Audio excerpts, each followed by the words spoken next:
Rising geopolitical tensions in West Asia are pushing global oil prices higher, raising fresh concerns for the Chinese economy.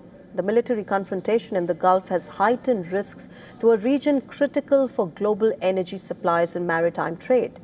Brent crude has surged over 16% since Friday to trade above $84 per barrel. For China, the world's largest crude oil importer, this sharp rally could mark a turning point. While higher oil prices may lift inflation in an economy battling deflationary pressure, they also increase the risk of stagflation. Now, this is a scenario where rising prices collide with slowing growth and rising unemployment. China has been grappling with weak domestic demand and entrenched oversupply.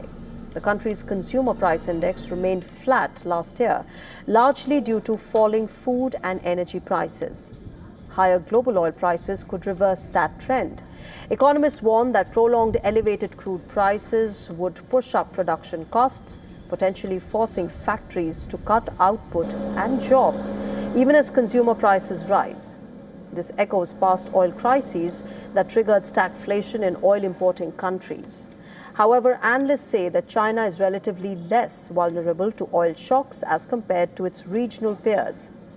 The country benefits from a diversified import base, growing domestic production, and state-managed retail fuel pricing that helps cushion volatility. With the annual two-sessions meeting underway, policymakers are now expected to set economic targets for this year. Inflation is likely to remain capped at around 2%, unchanged from last year's reduced benchmark. Economists suggest Beijing may respond with supply-side measures such as tax relief to offset rising energy costs.